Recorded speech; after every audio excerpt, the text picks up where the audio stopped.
it doesn't surprise me that Jackass Forever is the number one movie in America.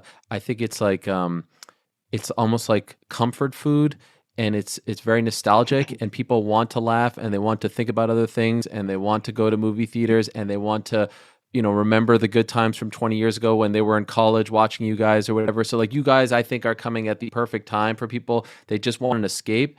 I'm just wondering, how close were you to not being a part of it? Um, I don't know. I don't know.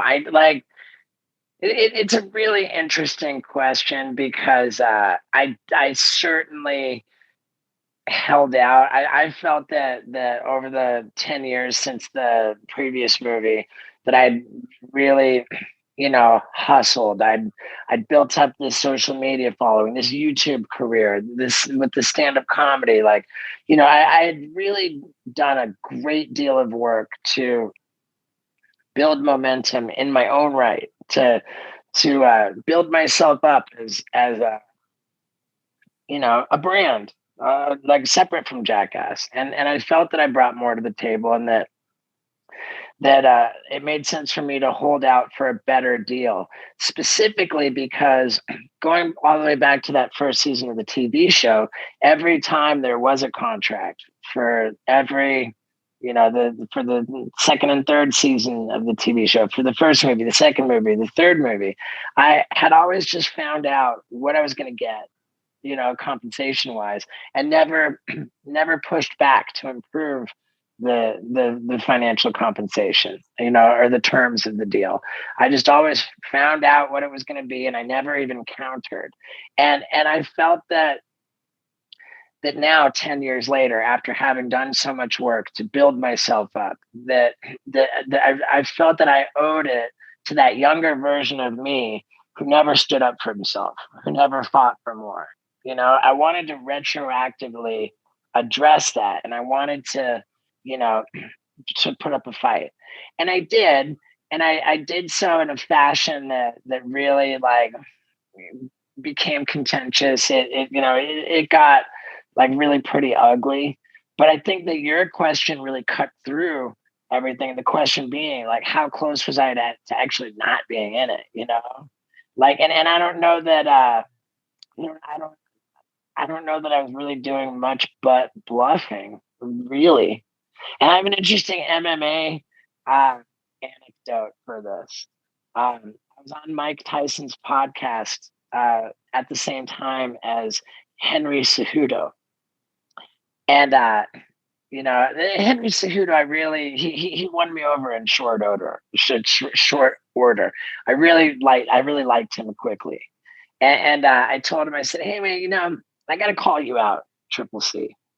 So I got to call you out because there was a real flaw in your retirement thing after this fight against it was against Dominic Cruz's his Yep. retirement fight, Yep. right? Yep. Yeah. I said, you really screwed that one up. And he said, what? He said, well, because here you are retiring, but you're retiring immediately after a fight, which you referred to as a tune-up fight.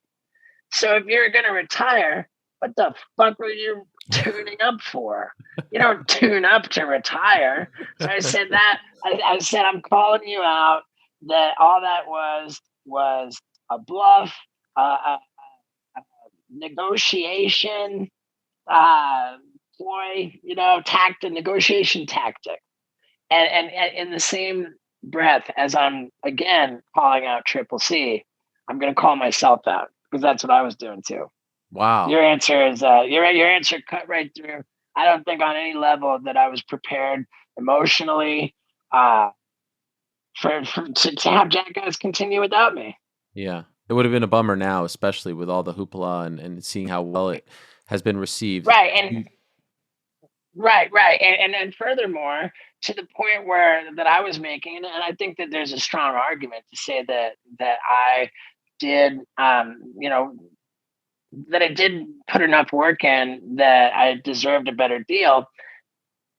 One could argue that, but it's equally valid that because I put in all that work, which I'm breaking my arm, patting myself on the back for, I've developed ancillary revenue streams which are benefiting from the movie and all the hoopla around it. So, you know, sure, maybe I have the same exact contract as you know, I didn't improve my deal at all, but I get more out of the movie because of all this other stuff that I've built. You know, I think I choose to go with the the the latter argument, which is that forget the contract, be in the movie, and thrive in all of my other areas. Very smart, very mature way of thinking. I only have two more questions, and again, thank you so much for the time. Um, Hey man, you know what? Let me tell you, dude. Thank yeah, you for your time, man. I enjoy you, Ariel. thank I you, really I've you know I value our friendship, man. I respect you. I admire you, thank you. and, you know, and it's meaningful to me that we have this relationship, and I consume your content. Thank you. I value your opinions. I enjoy your analysis. You know, everything, all of the credit that you get as being you know, the pinnacle of MMA journalism, I feel you deserve, and I echo that sentiment.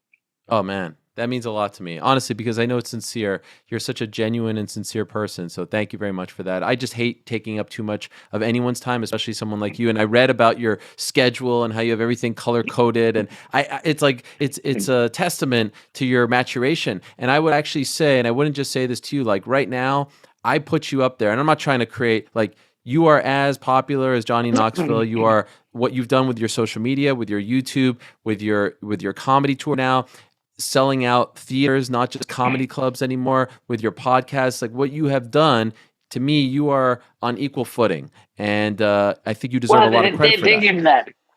Maybe I'll tell you something that maybe some people might think is controversial. I think it's pretty objective, but as I compare, you know, Knoxville and I are just different beasts, you know, I have such reverence for him, you know, like where I described decades ago, like how I viewed him as a hero, you know, someone that I really admired, that I was just so impressed by. Like that's never changed. And the my relationship with Knoxville at this point is better. I think that having been through the contentious contract negotiations with Knoxville for this last movie, you know, that served a real obstacle. It really you know, made things very tense between us.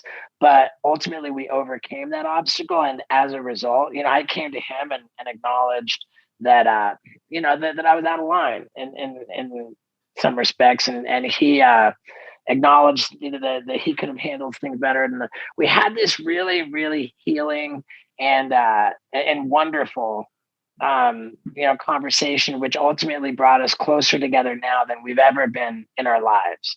And I'm very grateful for that. I still have the reverence for him. I call him the captain.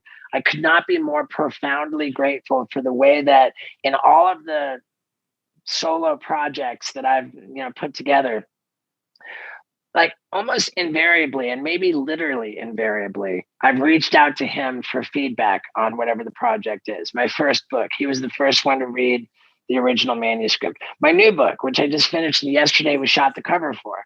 He was the first one to read the original manuscript. You know, like I call him the captain. He's a big brother figure to me, and you know, his success contributes to my success. You know, there's no like point in me competing with Knoxville because, you know, I want the more he does well, the more that helps me to do well. So there's not a sense that we compete with each other, that I'm trying to overtake him. I don't view it that way. Plus, what I'm going to get to now, which I think is on some level controversial, that I should even think of it this way, but we're different. You know, we're different in our approaches, and I have this metaphor for Knoxville and I, and how we approach our careers, which I think is valid. And I would say that Knoxville is of the old school, and I am of the new school. And the metaphor is Howard Stern and Joe Rogan. Howard Mm. Stern is very old school. Howard Stern's very old school. He believes in a corporate approach to entertainment, where if you're going to be a star, then that means you have a television show on bona fide corporate networks. You've got movies from corporate studios. You've got albums from corporate record labels. There's no view or real like there's there's no respect for the digital world. The digital world is the new world, and one could say that yes, Howard Stern is the king of all media. Nobody's going to deny that. Howard Stern is Howard Stern. He's an icon. He's unbelievable. But you could argue, and I think you could argue very effectively, that through the digital world of the new school, Joe Rogan has come up and eclipsed Howard Stern. Mm-hmm. Mm-hmm. Just with YouTube, just with podcasting, just Right. with with his digital presence. And is Joe Rogan a bigger deal than Howard Stern? I mean, apples and oranges, they're different, Right. So, could one argue that I've built myself up to be considered a bigger deal than I Johnny get it. Knoxville? I say it's apples and oranges. And you could look at social media followers, and I've got way more social media followers than Johnny Knoxville. But let's be clear that Johnny Knoxville is much newer to Instagram, Right. much newer, and his paradigm, his view of his career, social media, that's not, that's just not important to him. So maybe Knoxville is of the old school, and I'm of the new school, and our relationship is wonderful, and he's the captain, man.